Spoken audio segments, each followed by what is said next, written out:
د فرعون خلق او رعایا دا فرعون لرالل وتوی دا سمر مصیبت کې چې مونږ گرفتار یو او مونږ ته تکلیفونه رسیدا خالص تا د لاسه کتاب بنی اسرائیل موسی علیه السلام سره پرې خودل او هغه د دې زینوت بس ارسه به ټیک ټاک شي بنی اسرائیل لري کوا فرعون موسی علیه السلام توی چې ز بنی اسرائیل در سره پریدم خود دوی چې کم ساروی دی هغه بزان سره نه بوزي سبم نوړي صرف دوخ په او دولا سبزي حضرت موسی علیه السلام وینه چې د دوی سدي هغه بزان سره وړي خو چې د فرعون د خلق فرعون تکلک شو ناغم مجبور شو او موسی علیه السلام ته وی چې بس بنی اسرائیل دا د مصر نو باسه ساروی د ځان سره بوزي چې سوړې غد ځان سره یو سی خود دې نه بدل لري کوا د فرعون د طرف نم اجازت ملو شو اخوا رب العالمین موسی علیه السلام ته حکم وکړ چې د شپې پټیم کې بنی اسرائیل وباسه په دغه وخت کې دی بنی اسرائیل زنانو او دی بنی اسرائیل د فرعون د خلکو نکالی غختیو ورته وی زمونږ اختر دی او په من کې خوشاله دی نو تاسو را ل خپل کالی راکې نو هغه فرعونیان ور خپل کالی ور کړو چې کله فرعون ورته وی تاسو لاړ شي وی وته تاسو کالی دی را سره ویره وی زمنګ دا کالی او دا سره زرم ندی پکار خو وطن خالی کوي دا مړې خو تاسو زه دې ته مجد نشته تاسو زه ځکه خلق وی چې ترکمه پوری دوی دلته موجود دي کله چندخان او کله مولخان او کله سپګي او کله ویني کله وباګانه یو اپتلینه چې بل راش کالیم ندی پکار خو تاسو زه د رب العالمین په حکم موسی علیه السلام او حضرت هارون علیه السلام بنی اسرائیل ځان سره کړل او د هغه زین دار روان شو د شپې تک تورش تیار ده رب العالمین ورته بس پدې باندې ځم خلق ورته لاره خطا کړه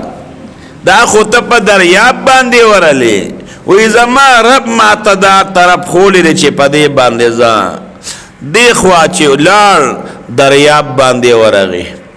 اخوا چې فرعون قتل چې دا خو بلا کډی کوډی لاړې دا خو مصر را تخالی شو او دا خو زمونږ غلامانو زمونږ خزي زمونږ وینځي وي زمون خدمتونه به پیسو کول اوس به زمونږ د خدمتونه څوک کوي دا څخه غلطي مکړه بس یو جوش کې فرعون راغی او هغه خار کې کسان وګرځول وی شاب زر راټول شه خپل پوج لخر امزان سره ک او د هغه خار او د هغه لاقو خلک امزان سره کړل او تقریبا شپږ لک کسان دا موسی علیه السلام او د بنی اسرائیل په غریب او پنیولو په روان شو د هغه زمانه چې کوم اسلحه وا تورا نه زغشه د ځان سره واغشتل او تقریبا او یا زرخ وسره صرف اسونو نور به څومره سو سره روان شو ورپسې خو چې کلم دا فرعون ته د دین لکمخ کې رب العالمین یو فرشته په انساني شکل کې فرعون لرولېګل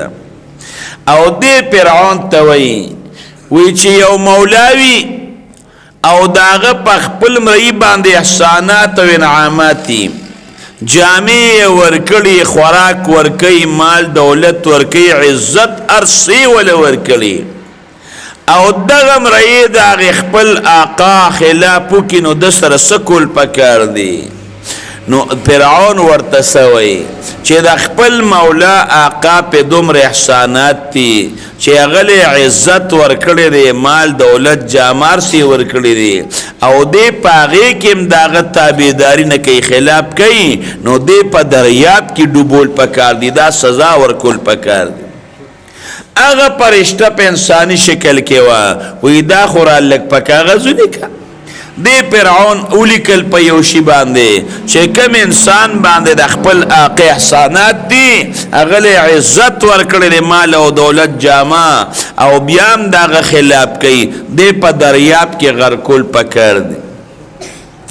واقعیرونو په فرعون د الله څومره احساناتو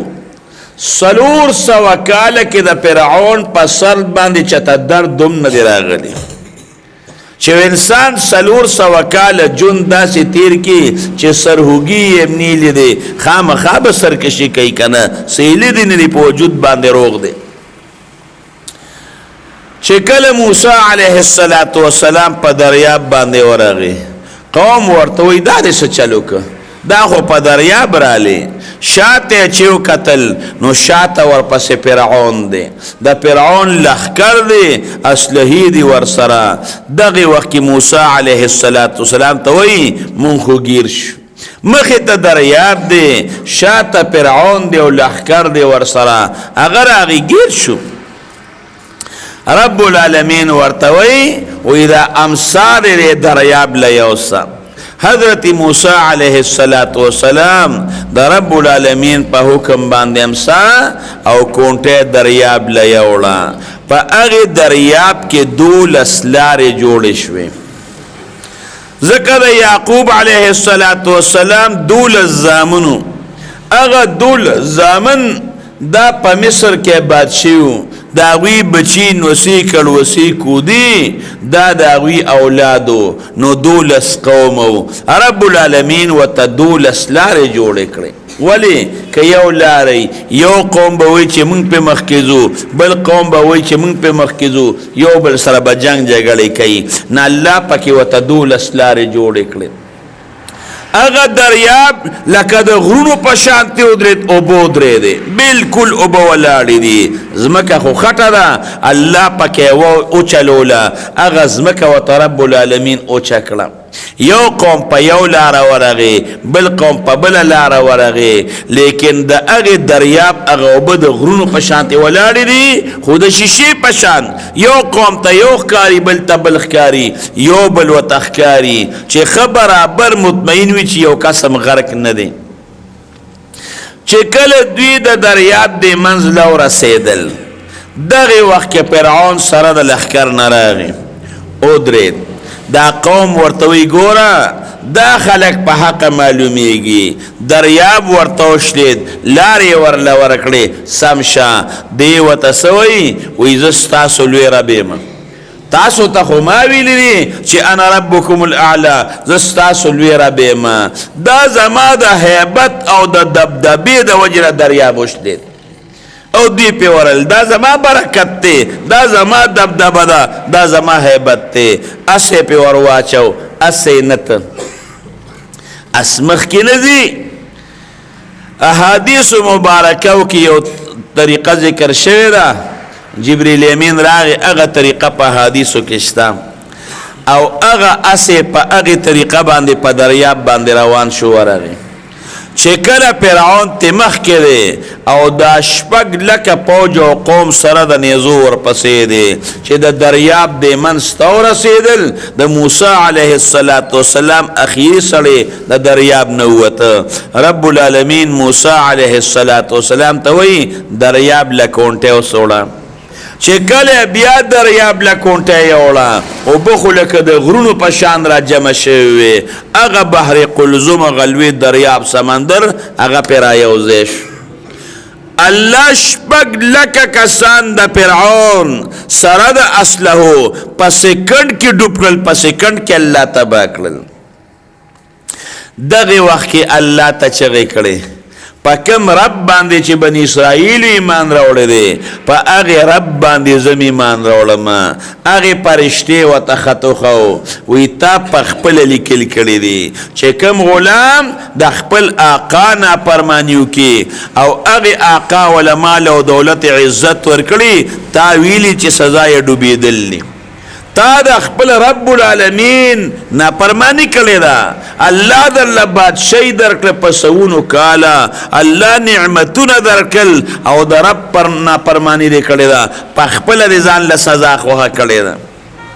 او د دواړو جهانو سردار مبارک فرمایي چې کله ساه دې ګورګوړو ته راوخیږي ایمان نه قبلیږي